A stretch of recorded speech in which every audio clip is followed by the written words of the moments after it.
శ్రీమద్భగవద్గీత 10వ అధ్యాయం 20వ శ్లోకం నుండి. జై శ్రీకృష్ణ.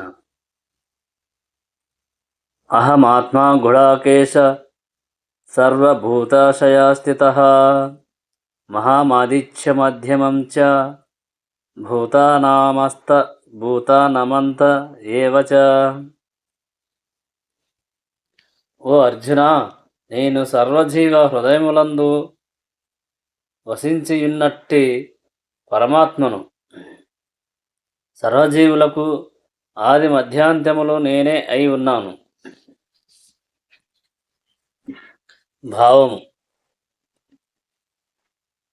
ఈ శ్లోకమున అర్జునుడు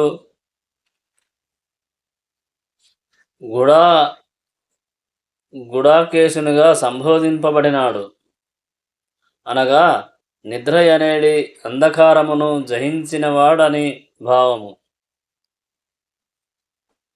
అజ్ఞానంధకారమును నిద్రించు వారికి ఏ విధముగా భగవానుడు భౌతిక ఆధ్యాత్మిక జగత్తులందు వివిధ రీతుల ప్రకటితమగునో అవగతము చేసుకొనుట సాధ్యము కాదు. కనుకనే శ్రీకృష్ణుడు అర్జునుని ఆ విధముగా సంబోధించుట ప్రాముఖ్యమును సంతరించుకున్నది. అర్జునుడు అంధకారమునకు అవలయుండుట వలననే శ్రీకృష్ణ భగవానుడు అతనికి వివిధ భూతులను వివరించుటకు అంగీకరించెను. తాను తన ప్రధాన విస్తారము ద్వారా సమస్త విశ్వమునకు ఆత్మనై ఉన్నానని శ్రీకృష్ణుడు తొలుత అర్జునునకు తెలుపుచున్నాడు. సృష్టికి పూర్వం శ్రీకృష్ణ భగవానుడు తన ప్రధానాంశం ద్వారా పురుషావతారములను దాల్చగా అతని నుండియే సర్వము ఆరంభమయ్యను. కనుక అతడే ఆత్మయై విశ్వపు మూలతత్వమై మహత్తత్వమునకు ఆత్మ ఉన్నాడు. అనగా భౌతిక శక్తి అనునది సృష్టికి కారణము కాదు. వాస్తవమునకు మహావిష్ణువు మహాతత్వము మనేడి సంపూర్ణ భౌతిక శక్తి యందు ప్రవేశించును. అతడే దానికి ఆత్మయై ఉన్నాడు. సృష్టింపబడిన విశ్వములలో ప్రవేశించు మహావిష్ణువు తిరిగి పరమాత్మగా ప్రతి జీవి యందును ప్రకటితమగును. ఆత్మ ఉనికి కారణముగా దేహము నిలిచి యుండుననియు, ఆత్మ ఉనికి లేనిచో దేహము వృద్ధి నొందదనియు మనము తెలుసుకొనవలెను. అనుభవపూర్వకముగా నెరిగియున్నాము. అదే విధముగా పరమాత్ముడైన శ్రీకృష్ణుడు ప్రవేశించనదే భౌతిక సృష్టియు వృద్ధి నొందదు. కనుకనే సర్వ విశ్వములందు భగవానుడు పరమాత్మ రూపున వసించియున్నాడు అని సుబలోపనిషత్తునందు తెలుపబడినది. ప్రఖ్యాతాది సర్వభూతాంతరామి సర్వశేషి చ నారాయణ. శ్రీకృష్ణ భగవానుని 3 పురుషావతారములు శ్రీమద్భాగవతమునందు వర్ణింపబడినవి. విష్ణోస్తు త్రీని రూపాని పురుషాఖ్యన్నదో విదుహ అని సాత్వతంత్రము నందు ఆ అవతారములు వర్ణింపబడినవి. అనగా శ్రీకృష్ణ భగవానుడు కారణోదకశాయి విష్ణువు, గర్భోదకశాయి విష్ణువు మరియు క్షీరోదకశాయి విష్ణువు అనేడి 3 రూపములలో భౌతిక సృష్టి యందు ప్రకటమగును. యహ కారణార్ణ వజలే భజతి స్మ యోగ నిద్రాం అని కారణోదకశాయి విష్ణువు మహావిష్ణువు బ్రహ్మ సంహిత 5:49 యందు వర్ణింపబడినాడు. అనగా దేవదేవుడును సర్వకారణకారణుడను అయిన శ్రీకృష్ణుడు విశ్వజలములందు మహావిష్ణువు రూపమున శయనించును. అనగా అతడే విశ్వమునకు ఆదియును సృష్టులకు పోషకుడును సమస్త శక్తికి అంతమును అయి ఉన్నాడు. 21వ శ్లోకం. ఆదిత్యానామహం విష్ణోర్జ్యతిషాం రవిరంశుమాన్ మరచిర్మ ఋతామస్మి నక్షత్రానామాహం శశి. నేను ఆదిత్యులలో విష్ణువును, తేజస్సులలో ప్రకాశమానమైన సూర్యుడను, మరుత్తులలో మారీచిని, నక్షత్రములలో చంద్రుడనై ఉన్నాను. భావము. ఆదిత్యులు 12 కలరు. వారిలో శ్రీకృష్ణుడు ప్రధానుడు. ఆకాశమునందు ప్రకాశించువానిలో సూర్యుడు ముఖ్యమైనవాడు. అతడు దేవదేవుని సముజ్వల నేత్రముగా బ్రహ్మ సంహిత యందు అంగీకరింపబడినాడు. ఆకాశమున ఏ 10 రకముల వాయువులు వీచుచుండును. వాటికి అధిష్టాన దేవత అయిన మారీచి శ్రీకృష్ణుని ప్రతినిధి. రాత్రి సమయమున నక్షత్రములందు ప్రధానుడైన చంద్రుడు శ్రీకృష్ణునికి ప్రతినిధి. చంద్రుడు ఒకానొక నక్షత్రమని ఈ శ్లోకము ద్వారా గోచరించుతున్నది. అనగా ఆకాశమునందు మెరియు నక్షత్రములు కూడా సూర్యుని కాంతినే ప్రతిబింబించుచున్నవి. విశ్వమునందు అనేక సూర్యులు కలలనేడి సిద్ధాంతమును వేదాజ్మయము అంగీకరింపదు. సూర్యుడొక్కడే. సూర్యుని కాంతిని ప్రతిబింబించుట ద్వారా చంద్రుడు వెలుగునట్లు నక్షత్రములు కూడా వెలుతురును ప్రసరించుచున్నవి. చంద్రుడు నక్షత్రములలో ఒకడని భగవద్గీత ఇచ్చట తెలుపుచున్నందున ఆకాశమున మరియు నక్షత్రములు చంద్రుని పోలినవే గాని సూర్యులు కానేరవు. 22వ శ్లోకం. వేదానాం సామవేదోऽస్మి దేవా నమస్మి వాసవః ఇంద్రియాణం మనశ్చాస్మి భూతానామస్మి చేతన. నేను వేదములలో సామవేదమును, దేవతలలో స్వర్గాధిపతి అయిన ఇంద్రుడను, ఇంద్రియములలో మనస్సును, జీవులయందలి ప్రాణమును అయి ఉన్నాను. భావము. భౌతిక పదార్థము మరియు ఆత్మ నడుమ భేదమేమనగా భౌతిక పదార్థము జీవుని వలె చైతన్యమును కలిగి ఉండదు. అనగా ఈ చైతన్యము దివ్యమును మరియు నిత్యమును అయి ఉన్నది. అట్టి చైతన్యమెన్నడును భౌతిక పదార్థ సమ్మేళనముచే ఉద్భవించదు. 23వ శ్లోకం. రుద్రాణం శంకరచ్చాస్మి విత్తేషు యక్షరక్షసాం వసునాం పావకచ్చాస్మి మేరుః శిఖరి నామాహం. నేను రుద్రులలో శివుడను, యక్ష రాక్షసులలో కుబేరుడను, వసువులలో అగ్నిని, పర్వతములలో మెరువును అయి ఉన్నాను. భావము. రుద్రులు 11 కలరు. వారిలో శివుడు శంకరుడు ముఖ్యమైనవాడు. అతడు ఈ విశ్వమునందు భగవానుని తమోగుణమవతారము. యక్ష రాక్షసుల నాయకుడైన కుబేరుడు దేవతల కోశాధిపతి. అతడు దేవదేవునికి ప్రతినిధి. సమృద్ధి అయిన ప్రకృతి సంపదలకు మేరు పర్వతము మిక్కిలి ప్రసిద్ధము. 24వ శ్లోకం. పురోదశాం చ ముఖ్యం మాం విద్ధి పార్థ బృహస్పతిం సేనానీనామహం స్కందన స్కందః సరసామస్మి సాగరః. ఓ అర్జున, పురోహితులలో ముఖ్యుడైన బృహస్పతిగా నన్నెరుగుము.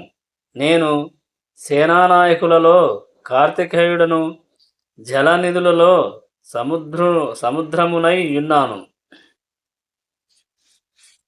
భావము: సర్వలోక దేవతలలో ఇంద్రుడు ముఖ్య దేవత. అతడే స్వర్గాధిపతి అనియు తెలియబడును. అతడు పాలించు లోకము ఇంద్రలోకము, మరియు బృహస్పతి అతని పురోహితుడు ఇంద్రుడు.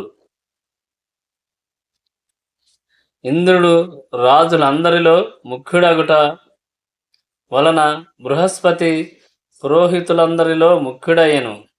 రాజులందరిలో ఇంద్రుడు ప్రధానుడైనట్లుగా పార్వతీ పరమేశ్వరుల పుత్రుడైన కార్తికేయుడు సేనానాయకులలో ప్రధానుడు. అదే విధముగా జలనిధులలో సముద్రము ఘనమైనది. ఈ ప్రాతినిధ్యములన్నీయును శ్రీకృష్ణుని ఘనతకు సూచనలు మాత్రమే వసగును. 25వ శ్లోకం.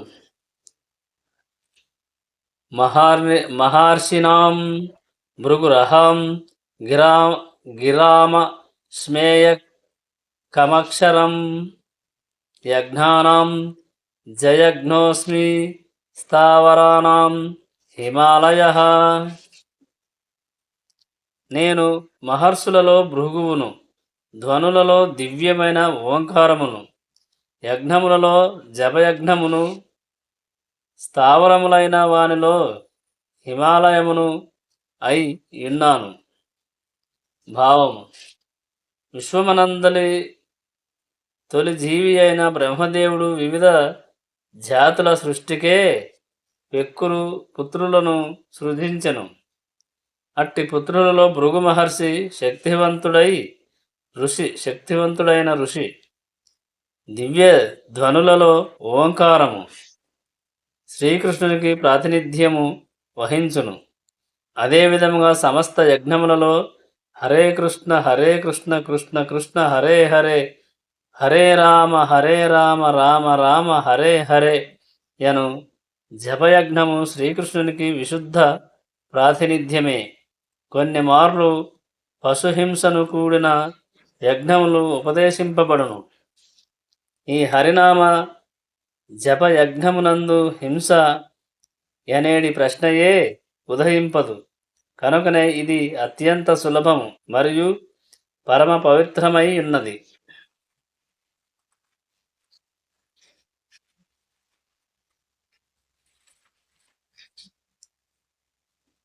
సృష్టియందు ఉదాత్తమైనది శ్రీకృష్ణునికి ప్రాతినిధ్యము వహించును. గావున ప్రపంచమునందలి ఘన పర్వతములైన హిమాలయములు సైతం శ్రీకృష్ణునికి ప్రాతినిధ్యములు. గడచిన శ్లోకములో మేరు పర్వతమును గూర్చి చెప్పబడినను ఇది హిమాలయము వలె స్థావరముగాక కొన్ని మార్లు చలనశీలమై యుండును. కనుకనే హిమాలయములు మెరుపు కన్నను ఘనమైనవి.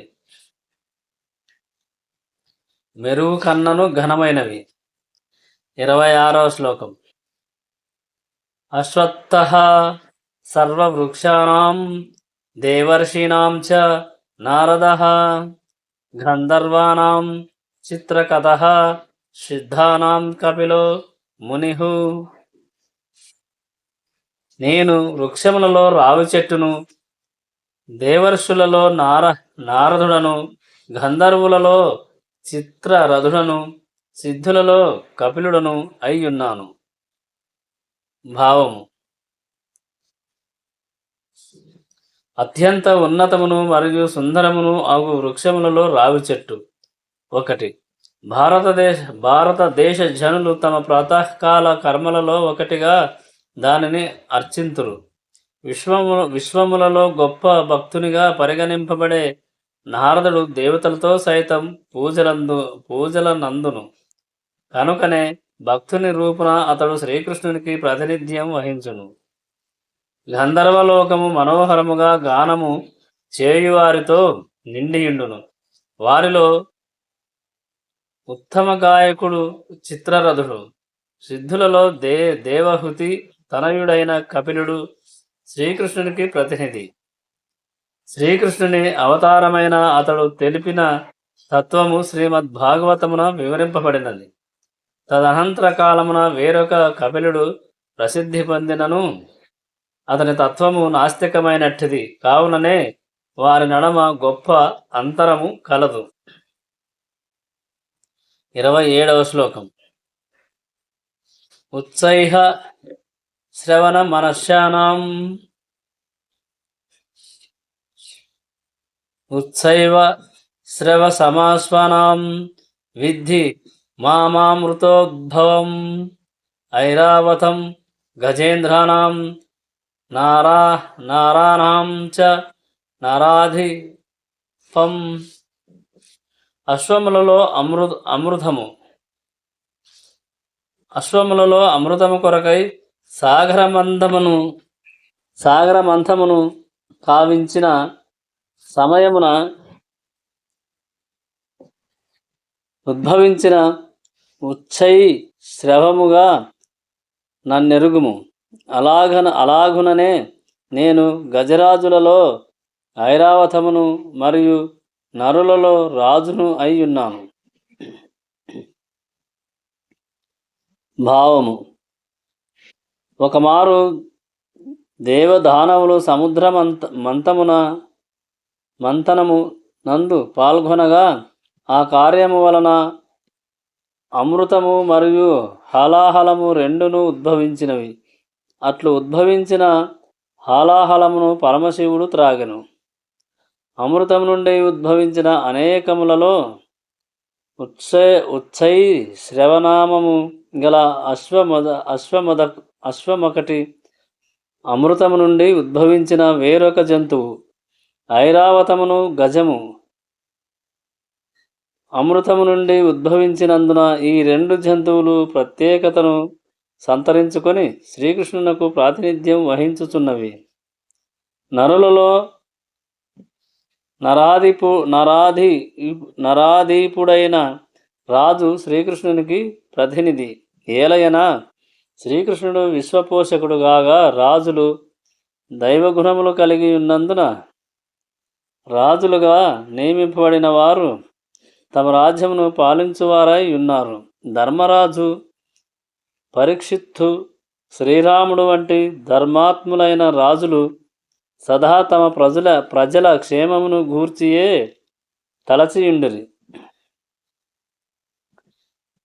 కనుకనే వేదములందు రాజు భగవానునని ప్రతినిధిగా పరిగణింపబడినాడు. కానీ నేటి కాలమున ధర్మము నశించిన కారణముగా రాజవంశములు క్షీణించి చివరకు పూర్తిగా నశించిపోయినవి. అయినను పూర్వకాలమున ధర్మాత్ములైన రాజులు సంరక్షణలో జనులు ఆనందముతో జీవించిరని మనము అవగాహన చేసుకొనవలెను. 28వ శ్లోకం.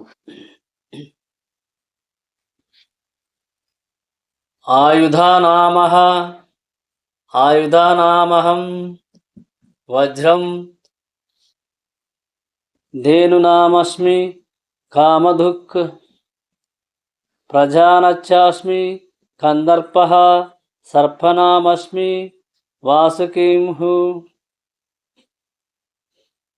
నేను ఆయుధములలో వజ్రాయుధమును, గోవులలో కామధేనువును, ప్రజోత్పత్తి కారణములలో మన్మధులను మరియు సర్పములలో వాసుకిని అయి ఉన్నాను. భావము. నిఖముగా మహత్తరమగు ఆయుధమైన వజ్రాయుధము శ్రీకృష్ణుని శక్తికి ప్రాతినిధ్యము వహించును. ఆధ్యాత్మిక జగమునందలి కృష్ణలోకమున ఎప్పుడు కోరినను ఎంత కోరినను క్షిరము నొసగగల గోవులు అసంఖ్యాకములుగా కలవు. అటువంటి గోవులు ఈ భౌతిక జగమున లేవు. అవి కృష్ణలోకమున ఉన్నట్లుగా మాత్రమే పేర్కొనబడినది. సురభి నామము గల ఆ గోవులను శ్రీకృష్ణ భగవానుడు పెక్కింటిని కలిగియుండి వానిని గాచుట యందు నిమగ్నుడై యుండుననియు తెలుపబడినది.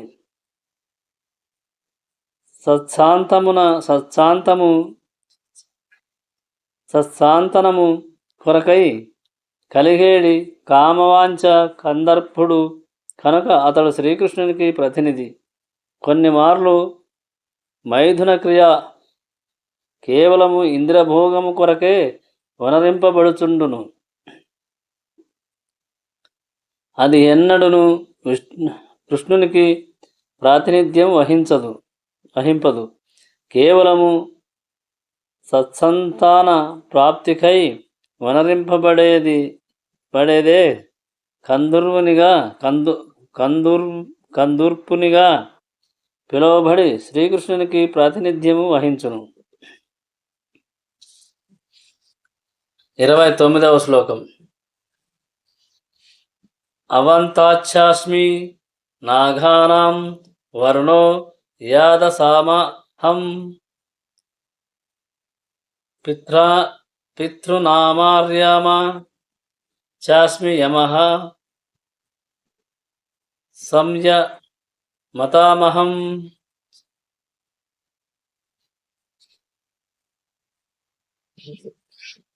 నేను పెక్కు పడగలు గల నాగులలో అనంతుడను, జలవాసులలో వరుణదేవుడను, పితృదేవతలలో ఆర్యముడను, ధర్మ నిర్వాహకులలో మృత్యుదేవత అయిన యముడను అయి ఉన్నాను.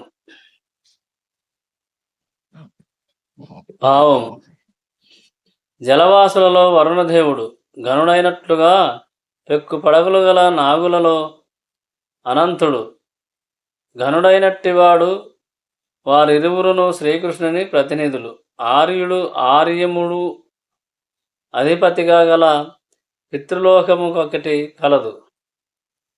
అతడు శ్రీకృష్ణునికి ప్రాతినిధ్యం వహించును.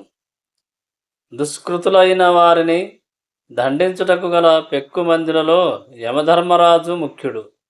ఈ భూలోకమునకు చేరువలో గల లోకమునందే అతడు నిలిచియుండును.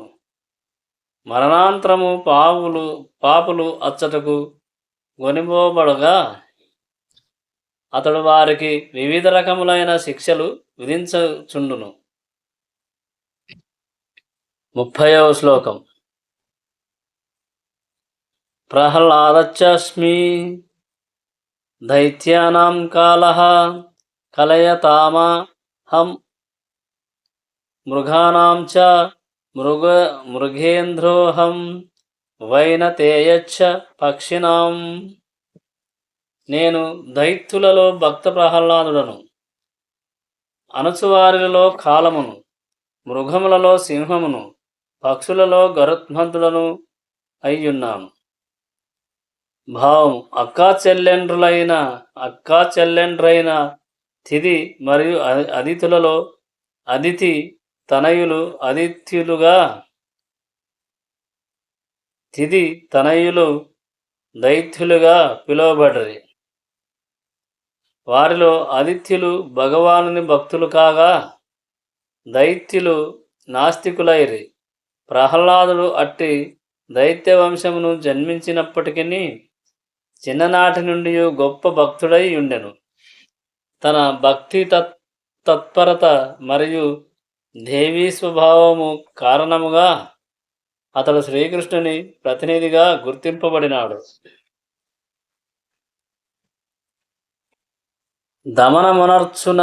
దమనమునర్చునవి లేక అణచునవి మొదలగు అంశాలు పలు ఉన్నప్పటికీ కాలము మాత్రం భౌతిక విషమునందలి సమస్తమును అణచునదై ఉన్నది కనుక అది శ్రీకృష్ణునికి ప్రాతినిధ్యం వహించును.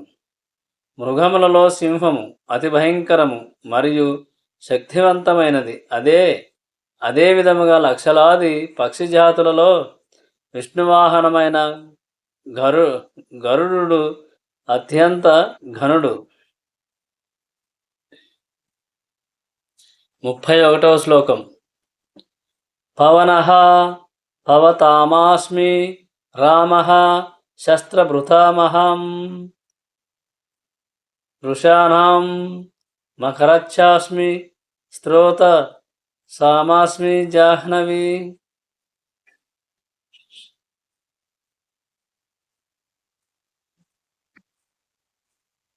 నేను పవిత్రమైనర్చువానిలో వాయువును, శాస్త్రధారులలో శ్రీరాముడను, జలజంతువులలో మకరమును, నదులలో గంగానదిని అయ్యున్నాను. భావం అతిపెద్దదైన జలజంతువులలో మకరము ఒకటి. అది నిక్కముగా మానవునకు ప్రమాదకరమైనట్టిది. అట్టి మకరము శ్రీకృష్ణునకు ప్రాతినిధ్యం వహించును. 32వ శ్లోకం. సర్గానామాది రంతచ్చ మధ్యమం చైవాహమర్జున అధ్యాత్మా విద్యానాం వాదః ప్రవధాత మహం. ఓ అర్జున, సమస్త సృష్టికి అది అంతము, ఆది అంతము మధ్యమము కూడా నేనే. అదే విధముగా నేను శాస్త్రములలో ఆత్మకు సంబంధించిన ఆధ్యాత్మిక శాస్త్రమును తార్కికులలో కడపటి సత్యమును అయ్యున్నాను. భావము భౌతిక తత్వములు సృష్టి ఎనునది సృష్టులలో ఆది అయినది పూర్వము వివరింపబడినట్లు విశ్వము మహావిష్ణువుచే గర్భోదక శాయి విష్ణువు మరియు క్షిరోదక శాయి విష్ణువు సృష్టి నుండి పోషించబడి పిదప శివునిచే లయమొందింపబడును. బ్రహ్మదేవుడు వాస్తవమునకు గౌణ సృష్టికర్త.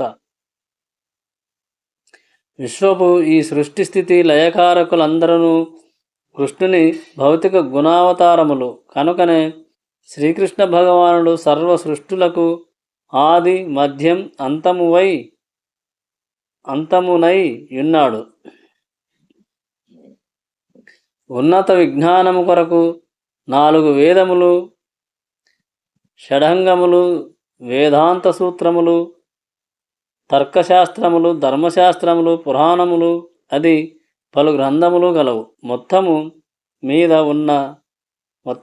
ఉన్నత విజ్ఞానము కొరకు 14 విభాగముల గ్రంథములు కలవు. వీటిలో ఆధ్యాత్మిక విద్యను వసగునట్టి గ్రంథము ముఖ్యముగా వేదాంత సూత్రము శ్రీకృష్ణుడికి ప్రాతినిధ్యం వహించును. తార్కికుల నడుమ వివిధములైన వాదములు జరుగుచుండును. నిదర్శనముతో తన వాదమునే బలపరచువాదము జల్ప మనబడును. ప్రతిపక్షమును ఓడించుటయే ప్రధానముగా భావించి చేయబడు వాదం వితండము. కానీ వాస్తవతత్వ నిర్ణయమే నిజమైన వాదము. అట్టి కడపటి సత్యము శ్రీకృష్ణునికి ప్రాతినిధ్యం వహించును. 33వ శ్లోకం. అక్షరనామా కరోనస్మి ద్వంద్వః సామాసికశ్చ అహమేవాక్షయః కాలో ధాతహం విశ్వతోముఖః.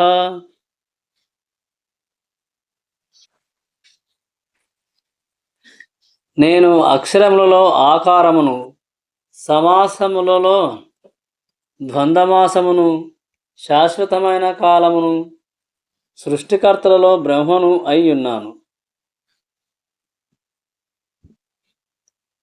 భావం సంస్కృత అక్షరములలో తొలి అక్షరమైన ఆకారము వేదాధ్యయమునకు ఆది అయి ఉన్నది. ఆకారము లేకుండా ఏదిను ధ్వనింపదు గనుక అది ధ్వనికి ఆది అయి ఉన్నది. సంస్కృతమున అనేక సమాస పదములు గలవు. అందు రామకృష్ణులు వంటి ద్వంద్వ పదము ద్వంద్వ అనబడును. ఈ సమాసమున రాముడు మరియు కృష్ణుడు అను పదములు రెండును ఒకే రూపమును కలిగి ఉన్నవి.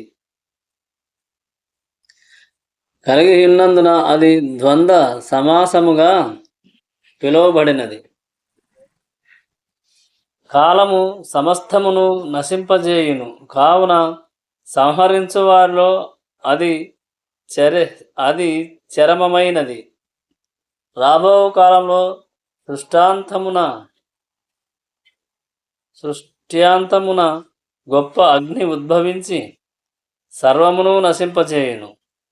కనుక కాలము శ్రీకృష్ణునికి ప్రాతినిధ్యము వహించును. సృష్టి కార్యము కావించు జీవులలో చర్ముఖుడైన బ్రహ్మదేవుడు ముఖ్యుడు. కనుక అతడు దేవదేవుడైన శ్రీకృష్ణునికి ప్రాతినిధ్యం వహించును. 34వ శ్లోకం. మృత్యుః సర్వహరచ్చ ముహద్భుతవచ్చ భవిష్యతాం కీర్తిః శ్రీర్వాక్చ నారీణాం స్మృతిర్మేధా ధృతిః క్షమా. సమస్తమును మృంగివేయునటువంటి మృత్యువును మరియు సృష్టింపబడనున్న జీవులకు ఉద్భవమును నేనే అయ్యున్నాను. స్త్రీలయందలి యశస్సు, వైభవము, మనోహరమగు వాక్కు, జ్ఞాపక శక్తి, బుద్ధి, ధృతి, ఓర్పును నేనే. భావము. జన్మతోడనే మనుజుడు ప్రతిక్షణము మరణించుట ఆరంభించును. అనగా మృత్యువు జీవుని ప్రతిక్షణము కబలించుచున్నను. దాని చివర ఘాతమే మృత్యువుగా పిలువబడును. ఆ మృత్యువే శ్రీకృష్ణుడు. భవిష్యత్తు పురోగతికి సంబంధించినంత వరకు జీవులు పుట్టుట పెరుగుట, కొంతకాలము స్థితిని కలిగియుండుట, ఇతరములను సృష్టించుట, క్షీణించుట, అంత్యమున నశించుట అనేడి 6 విధములైన మార్పులను పొందుచుందురు. ఇట్టి మార్పులలో మొదటిదైన గర్భము నుండి జననము శ్రీకృష్ణుడే. ఆ జన్మమే తదుపరి కర్మలకు నాంది అయి ఉన్నది. కీర్తి, శ్రీహు, వాక్కు, స్మృతి, బుద్ధి, దృఢత్వము, క్షమ అను 7 వైభవములు స్త్రీవాచకములుగా భావింపబడును. వానన్నింటినీ గాని లేక కొన్నింటినీ గాని మనుషుడు కలిగియున్నచో కీర్తినీయుడగును. ఎవరైనా ధర్మాత్ముడని ప్రసిద్ధి నొందినచో అతడు కీర్తివంతుడు, వైభవోపేతుడు కాగలడు. ఉదాహరణకు సంస్కృతము పూర్ణమైన భాష అయినందున వైభవోపేతమై ఉన్నది. ఏదేని విషయమును అధ్యయనము చేసిన పిమ్మట మనుషుడు దానిని జ్ఞప్తి ఎందుంచుకొనగలిగినచో అతడు చక్కని స్మృతిని కలిగి ఉన్నాడని భావము. పలు విషయములపై వాక్కు గ్రంథములను పఠించుటయే గాక వాటిని అవగాహన చేసుకొని అవసరమైనప్పుడు ఉపయోగించుట మేధ ఎనబడును. అది మరి ఒక విభూతి. చంచలత్వమును జయించుటచే ధృతి అని పిలువబడును.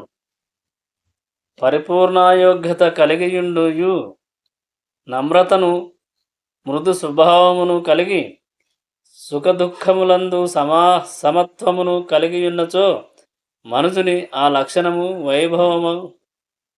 వైభవము క్షమ అనబడును. 35వ శ్లోకం.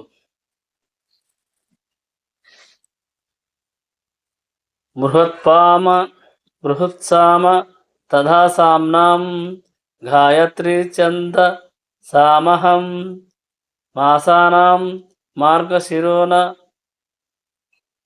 అమృతానాం కుసుమాకరః.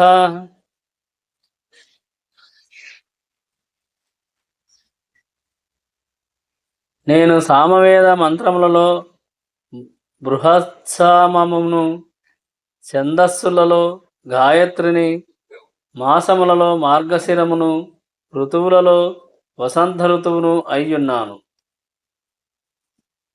భావము: వేదములలో తాను సామవేదమునని శ్రీకృష్ణ భగవానుడు ఇదివరకే వివరించి ఉన్నాడు. వివిధ దేవతలచే గానము చేయబడు శ్రావ్య గేయ భరితమైన ఆ సామవేదమునందు బృహత్సామము అనునది ఒకటి. అసాధారణ మధురిమను కలిగియుండేడి ఆ బృహత్సామము నడిరేయి యందు గానము చేయబడుచుండును. సంస్కృతమున కవిత్వమునకు అనేక నియమములుండును. ఆధునిక కవిత్వములో జరుగు రీతి దాని యందు ప్రాస మరియు చందములు తోచిన రీతిని వ్రాయబడవు.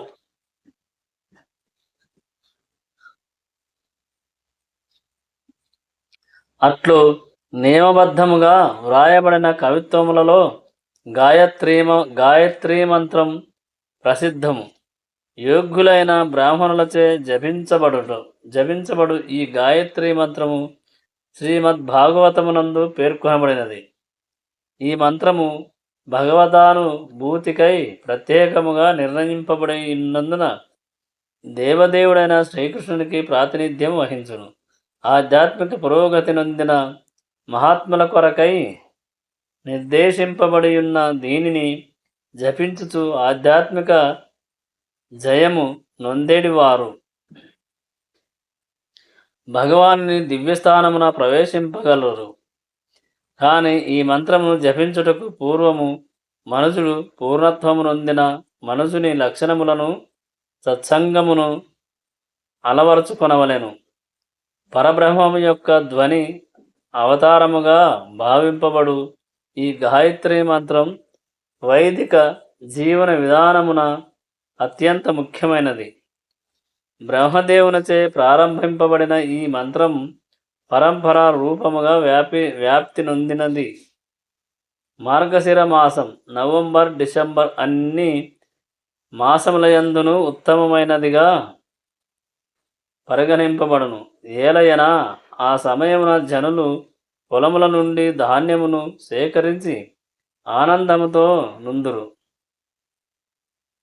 అలాగుననే ఋతువులు యందు వసంత ఋతువు ప్రపంచమంతటికి అత్యంత ప్రియమైనది. వాతావరణం అతి వేడి, అతి శీతలముగా లేకుండా వృక్షములు ఫల పుష్ప భరితమై ఇండుటయే అందులకు కారణం. ఈ వసంత ఋతువునందే శ్రీకృష్ణుని పలు లీలలను గుర్తు చేసుకొను పలు ఉత్సవములు జరపబడుచుండును. కనుకనే అన్నింటి యందు వసంత ఋతువు అత్యంత ఆనందదాయకమైనది.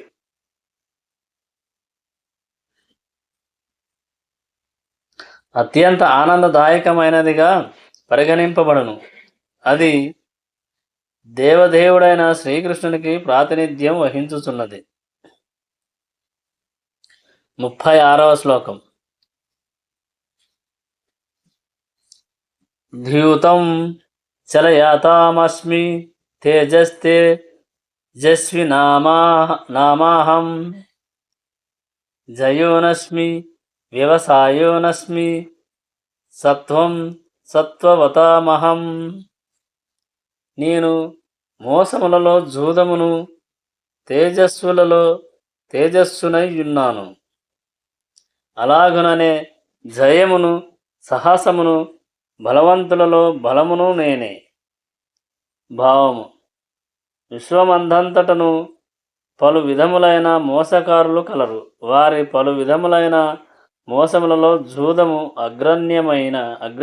అగ్రగణ్యమై ఉన్నందున అది శ్రీకృష్ణునికి ప్రాతినిధ్యము వహించును. అనగా పరమపురుషునిగా శ్రీకృష్ణుడు సామాన్య పురుషుని కన్నను గొప్ప వంచన చేయగలడు. ఒకవేళ అతడు ఎవ్వరినైనను వంచింపదలచినచో ఎవ్వరును వంచనయందు అతనిని అధిగమింపలేరు. అనగా శ్రీకృష్ణుని ఘనత ఒక రంగమందునే గాక అన్ని రంగములందును గొప్పదై యున్నది. జయించు వారిలో జయమును, తేజస్సును అతడే. యత్నశీలులలో ఘన యత్నశీలుడు, సాహసులలో అతి సాహసుడు, మరియు బలము గలవారిలో అతి బలశాలి అతడే. శ్రీకృష్ణుడు ధరిత్రిపై అవతరించినప్పుడు ఎవ్వరును అతని శక్తిని అధిగమింపలేకపోయేది. అతడు చిన్న నాటనే గోవర్ధన పర్వతమును నెత్తేను. అట్టి శ్రీకృష్ణుని మోసమునందు గాని, తేజస్సునందు గాని, జయమునందు గాని, యత్నమునందు గాని, మరియు బలమునందు గాని ఎవ్వరును అధిగమింపలేరు. 37వ శ్లోకం. వృష్టినాం వాసుదేవోనస్మి పాండవానాం ధనంజయ మునీనామప్యహం వ్యాసః కవీనాముష్య న కవిః. నేను సృష్టి వంశీయులలో వాసుదేవుడను, పాండవులలో అర్జునుడను, మునులలో వ్యాసుడను, ఆలోచనాపరులలో శుక్రాచార్యుడను అయ్యున్నాను. భావము: శ్రీకృష్ణుడు ఆద్య దేవదేవుడుగా కాగా బలదేవుడు అతని అవ్యవహిత విస్తృతాంశమై ఉన్నాడు. శ్రీకృష్ణుడు మరియు బలరాముడు వసుదేవుని తనయులుగా అవతరించి ఉన్నందున వారిరువురిని వాసుదేవులుగా పిలవవచ్చును. వేరొక దృష్టితో చూచినచో శ్రీకృష్ణుడు ఎన్నడను బృందావనమును వీడడు. కనుక బృందావనమునకు అన్యమైన స్థలములలో దర్శితమైన శ్రీకృష్ణుని రూపములు అతని విస్తృతాంశులై ఉన్నవి. అనగా శ్రీకృష్ణుని విస్తృతాంశమైన వాసుదేవుడు శ్రీకృష్ణుని కన్నను అన్యుడు కాడు. భగవద్గీత యందలి ఈ శ్లోకమున గల వాసుదేవ పదము బలరామునే సూచించుచున్నదని అవగతము చేసుకొనవలెను. ఏలయనా బలరాముడే సర్వావతారములకు మూలమై ఉన్నందున వాసుదేవ అంశమునకు సైతం అతడే మూలమై ఉన్నాడు. ఈ విధమైన శ్రీకృష్ణ భగవానుని అవ్యవహిత విస్తార రూపములు, స్వాంశములు, వ్యక్తిగత రూపములు అని పిలువబడును. ఇవియేగాక విభిన్నాంశములు అని పిలువబడు విస్తృత రూపములను కలవు.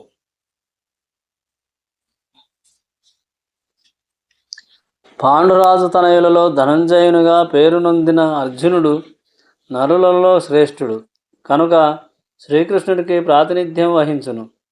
మునులలో లేక వేదజ్ఞాన పారంగతులైన మనుషులలో వ్యాసుడు శ్రేష్ఠుడు. ఏలయనా ఆయన ఈ కలియుగ జనులకు అవగతమగునట్లు భిన్న పద్ధతులలో వేదజ్ఞానమును వివరించెను.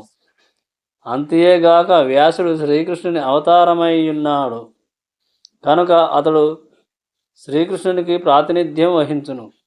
ఎట్టి విషయమును గూర్చి అయినను సమగ్రముగా ఆలోచింప సమర్థులైన వారిని కవులందరూ. అట్టి కవులలో దానవుల గురువైన ఉషనుడు శుక్రాచార్యుడు అసాధారణ మేధా సంపన్నుడు మరియు దూరదృష్టి కలిగిన రాజనీతి నిపుణుడు కనుక శ్రీకృష్ణునికి విభూతికి ప్రతినిధి అయి ఉన్నాడు. 38వ శ్లోకం.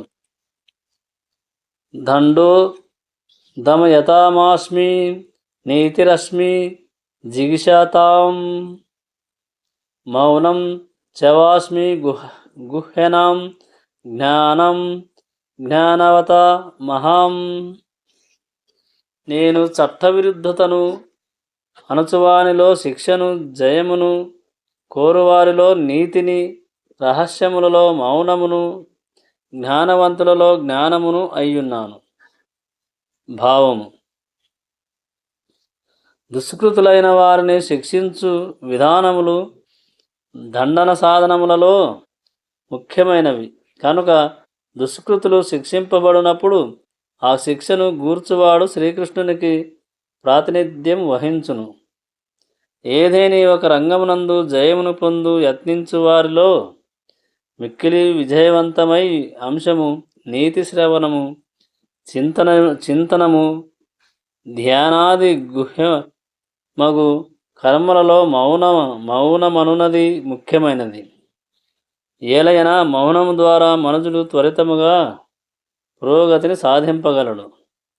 జ్ఞానవంతుడైన వాడు భగవానుని ఉన్నత గౌణ ప్రకృతులైన ఆత్మ మరియు భౌతిక పదార్థముల నడుమ అంతరమును విశ్లేషించగలిగియుండును. అట్టి జ్ఞానము స్వయముగా శ్రీకృష్ణుడే.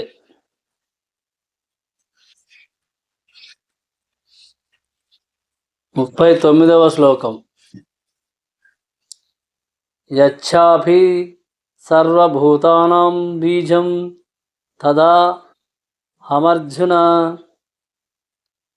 న తదాస్తి వినా యచ్ఛన్మయా భూతం చరాచరం. ఇంకను ఓ అర్జున, సర్వజీవులకు కారక బీజమును నేనే. స్థావర జంగమములలో నేను లేకుండా ఏదీను స్థితిని కలిగియుండలేదు.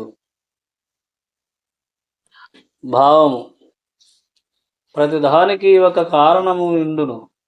అట్టి కారణము లేదా బీజమే శ్రీకృష్ణుడు.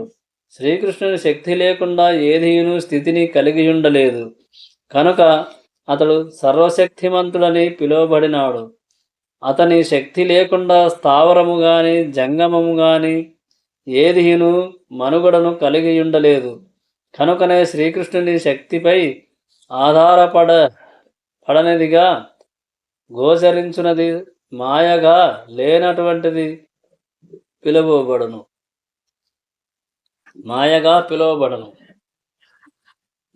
40వ శ్లోకం. నాంతోస్తి మమ దివ్యానాం విభూతీనాం పరంతప ఏష తుద్దేశతః ప్రోక్తో విభూతేర్విస్తరో మాయా. ఓ శత్రుంజయుడా, నా దివ్య విభూతులకు అంతమనున్నది లేదు. నేను నీకు తెలిపినంతంతయు నా అనంత విభూతుల యొక్క సూచన మాత్రమే. భావము: వేద వాజ్మయమున తెలుపబడినట్లు శ్రీకృష్ణ భగవానుని విభూతులు మరియు శక్తులు వివిధ రీతులు అవగతమైనను వాస్తవమునకు వట్టి విభూతులకు పరిమితి లేదు. కనుకనే సమస్త విభూతులు మరియు శక్తులు ఎన్నడూను వివరింపబడలేవు. అనగా అర్జునుని జిజ్ఞాసను సంతృప్తిపరచుట కొరకు శ్రీకృష్ణ భగవానుడు కేవలం కొన్ని ఉదాహరణలను మాత్రమే వివరించి ఉన్నాడు. 41వ శ్లోకం. యద్యద్వి భూతిమత్ సత్వం శ్రీమద్ధుర్జత మేవ వా తత్తదేవ గచ్చత్వం మమ తేజోంశసంభవం.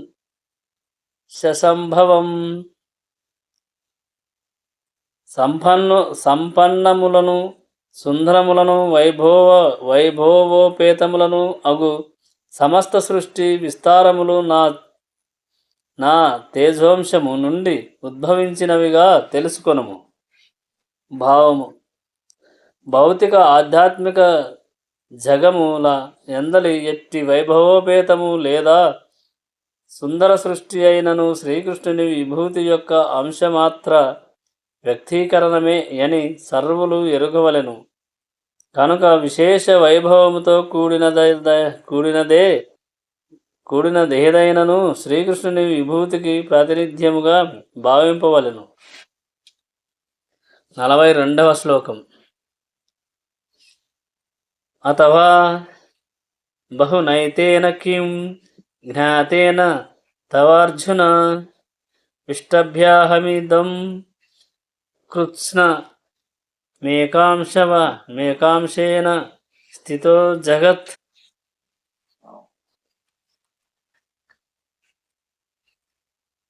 కాని ఓ అర్జున, ఈ సవిస్తారమైన జ్ఞానం యొక్క అవసరమేమున్నది? కేవలము ఇంకా అంశమాత్రం చేతనే నేను ఈ సమస్త విశ్వమును వ్యాపించి పోషించుచుందును.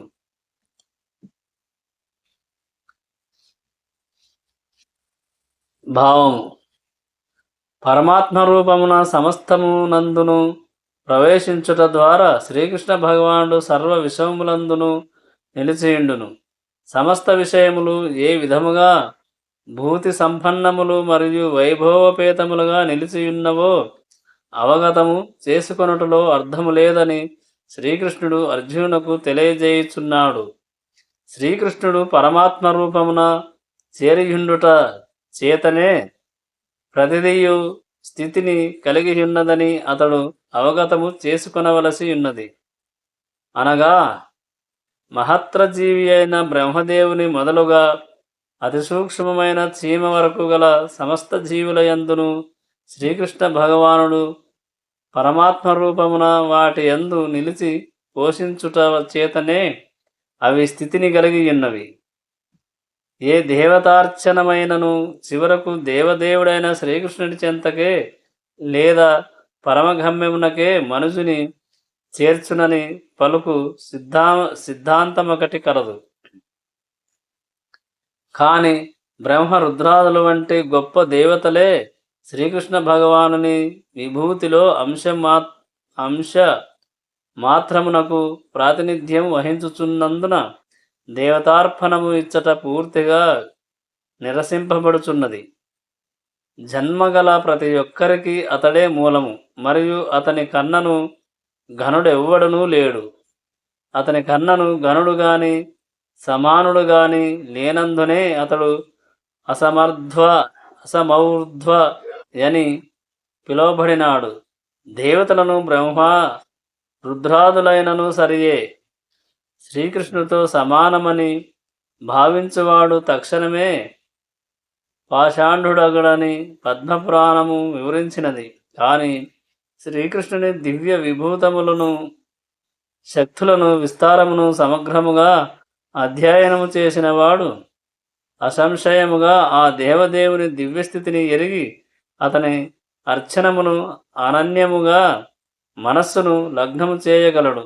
అట్టి శ్రీకృష్ణ భగవానుడు తన పాక్షిక రూప ప్రదర్శనమైన పరమాత్మ సమస్తమునందు ప్రవేశించుచున్నటువంటిది రూపమున సర్వత్ర వ్యాపించియుండును. కనుకనే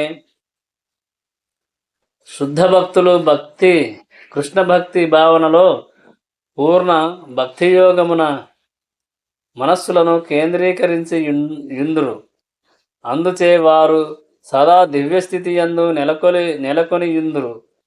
శ్రీకృష్ణ భగవానుని యొక్క భక్తియోగము మరియు అర్చనము అనునది 8 నుండి 11వ శ్లోకము వరకు ఈ అధ్యాయమున స్పష్టముగా సూచింపబడినది. వాస్తవమునకు అదియే శుద్ధమగు భక్తియుత సేవా మార్గము. ఈ విధముగా మనుషుడు భగవానుని సహచర్యముతో అత్యున్నత పూర్ణత్వమును బడయగలడో ఈ అధ్యాయమున వివరముగా తెలుపబడినది. కనుకనే శ్రీకృష్ణుని నుండి వచ్చుచున్న గురు శిష్య పరంపరలోనున్న శ్రీల బలదేవ విద్యాభూషణులు ఈ అధ్యాయమునకు భాష్యమును ముగించుతూ ఈ క్రింది విధముగా పలికియుండిరి. యచ్చక్తి లేశాత్ సూర్యధ్యా భవంత్యత్యు గ్రతేజసః యదంశేన ధృతం విశ్వం స కృష్ణో దశమేనోర్చ్యతే. శ్రీకృష్ణ భగవానుని ఉత్కృష్టమైన శక్తి నుండియే తేజవంతుడైన సూర్యుడు సైతము శక్తిని పొందుచున్నాడు. ఆ కృష్ణుని అంశ చేతనే ప్రపంచమంతయు పోషింపబడుచున్నది. కనుకనే శ్రీకృష్ణ భగవానుడు పూజనీయుడై యున్నాడు. శ్రీమద్భగవద్గీత యందలి భగవద్విభూతి అను దశమాధ్యాయమునకు భక్తి వేదాంతాభ్యాసం సమాప్తం. ఇంతటితో 10వ అధ్యాయం దశమాధ్యాయం సమాప్తం. రేపు వీడియోలో 11వ అధ్యాయం. ఇంతటితో ఈ 10వ అధ్యాయం సమాప్తమైనది.